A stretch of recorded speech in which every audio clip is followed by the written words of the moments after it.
पिछले कई सालों से पानीपुरी का ठेला चला रहा था। वो हनुमान जी का परम भक्त था और रोजाना हनुमान मंदिर में दर्शन करते हुए वो अपना ठेला लेकर काम पर जाता था।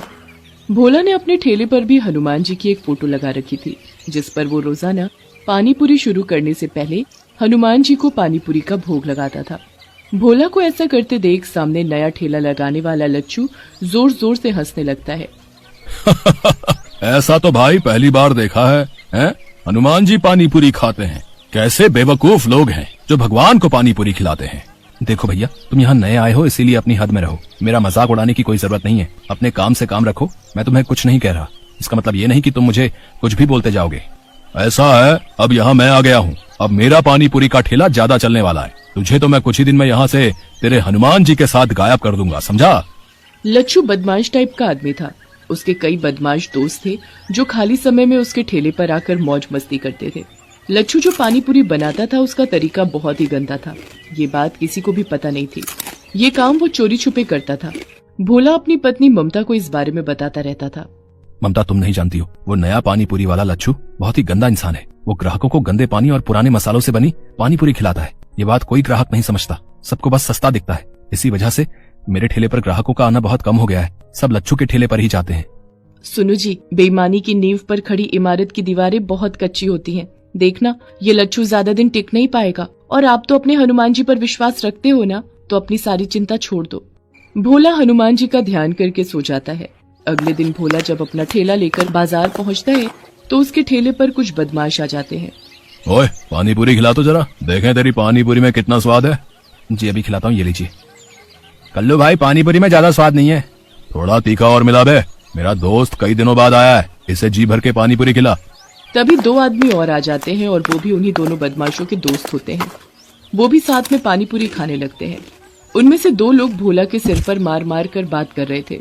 भोला को ये सब पसंद नहीं आ रहा था। अरे आप लोग ये कैसी हरकत कर रहे हैं? खिला तो रहा हूँ, इंसान हूँ, कोई मशीन नहीं। खिलाने में समय तो लगता ही है। अब आप 4, मैं 1 खिलाने वाला। चलो भाई चलते हैं, बस कर बे। अरे कहाँ जा रहे हो? मेरे पैसे तो दे जाओ। कौन से पैसे? अरे तुम लोगों ने जो पानीपुरी खाई है, मैं उसके पैसे मांग रहा हूँ। हमसे पैसे मांगेगा? जा, नहीं देते। बोल क्या कर लेगा? ये क्या बदतमीजी है? तुम तो गुंडागर्दी कर रहे हो। मेरी मेहनत की कमाई है, वो तो तुम्हें देनी ही पड़ेगी। साले, हमसे पैसे मांगता है, अभी तुझे बताते हैं। चारों बदमाश भोला को बुरी तरह पीटने लगते हैं और उसका पानीपुरी का ठेला पूरा तोड़ देते हैं। सामने खड़ा लच्छू पानीपुरी वाला जोर जोर से हंस रहा था। और मारो, आज के बाद इसे पानीपुरी बेचने के लायक ही मत छोड़ना। आसपास से जाते हुए लोग बदमाशों से इतना डर गए थे कि कोई भी भोला की मदद को नहीं आया। बदमाश लच्छू के दोस्त थे। वो जब वहाँ से चले गए तब एक व्यक्ति ने भोला की मदद की और उसे रिक्शा पर बिठाया। भोला लहूलुहान घर पहुंचा। उसकी हालत देखकर ममता घबरा गई और उसे डॉक्टर के पास ले गई। भोला के हाथ पैरों में बहुत चोट थी। डॉक्टर ने भोला को कुछ दिन आराम के लिए बोल दिया। ममता, ये सब उस बदमाश लच्छू पानीपुरी वाले का ही किया धरा है। हे बजरंगबली, ऐसे पापियों को सजा क्यों नहीं मिलती? अब मैं काम पर कैसे जाऊंगा?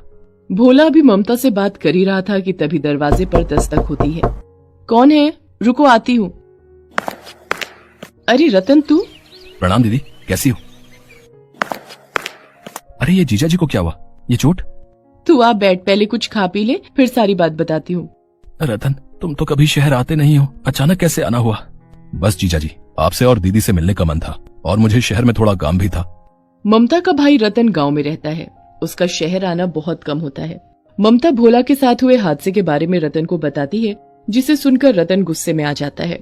दीदी, तुम चिंता मत करो, अब मैं आ गया हूँ। मेरे रहते जीजा जी का काम कोई बंद नहीं कर सकता। कल से मैं पानीपुरी का ठेला लगाऊंगा। देखता हूँ किसमें हिम्मत है जो मुझे वहाँ से हटा दे। रतन की बात सुनकर ममता और भोला पहले तो थोड़ा घबरा जाते हैं, पर रतन उन्हें समझा देता है। अगले दिन रतन पानीपुरी का ठेला लेकर बाजार पहुंचता है। लच्छू पानीपुरी वाला भोला की जगह रतन को ठेला लगाते देख हैरान रह जाता है। ओह, तुम कौन हो भाई, जिसमें इतनी हिम्मत आ गई जो मेरे सामने पानीपुरी का ठेला लगा लिया? मेरा नाम रतन है और भोला मेरे जीजा जी हैं। अब से मैं उनकी जगह यहाँ पानीपुरी का ठेला लगाऊंगा। भोला के तो हाथ पैर तुड़वाकर मैंने यहाँ से हटवा दिया, अब तेरा भी यही हाल करवाऊं क्या?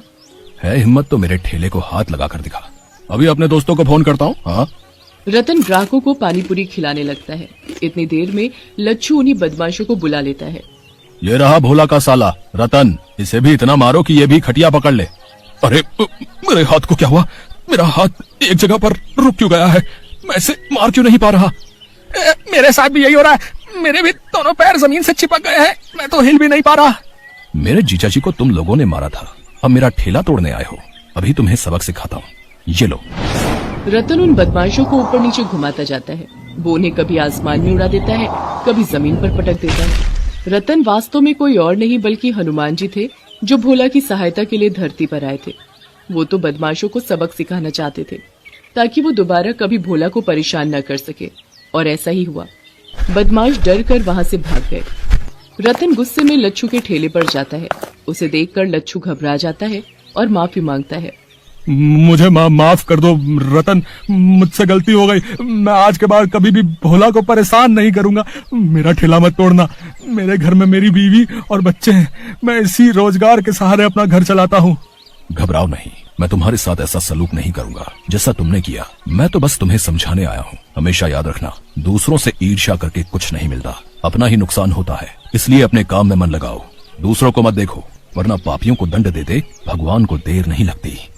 उस दिन के बाद लच्छू ने अपने काम में ध्यान लगाना शुरू कर दिया। रतन लच्छू के सामने ही ठेले पर पानी पूरी बेचता था। रतन की पानी पूरी लोगों को इतनी स्वादिष्ट लगती थी कि लोगों की भीड़ बढ़ती चली गई। रतन कुछ महीनों तक वहीं रुका। रतन ने काफी पैसे जोड़ लिए थे। वो पैसे उसने भोला के हाथ में दिए। जीजा जी, ये पानीपुरी की कमाई के रुपए हैं। अब आप इन रुपयों से अपनी एक दुकान और मकान खरीद सकते हो। मैं कल सुबह ही गांव वापस चला जाऊंगा। आपकी तबीयत में भी अब सुधार है और मेरा काम भी यहाँ पूरा हो चुका है। रतन, तुमने सचमुच मेरी बहुत मदद की है, मानो हनुमान जी ने तुम्हें मेरी सहायता के लिए भेज दिया हो। भोला की बातों को सुनकर रतन मुस्कुरा देता है। इतनी देर में ममता को एक फोन आता है। हेलो दीदी, कैसी हो? पता चला जीजा जी का एक्सीडेंट हो गया था। मैं कल सुबह माँ के साथ उन्हें देखने आ रहा हूँ। ठीक है, मैंने सोचा मैं तुम्हें बता दूं। अगर फोन पर रतन है तो सुनो जी, ये कौन है? ममता को घबराता देख हनुमान जी अपने असली रूप में आ जाते हैं। उन्हें सामने खड़ा देख भोला और ममता दोनों की आंखों में आंसू आ जाते हैं।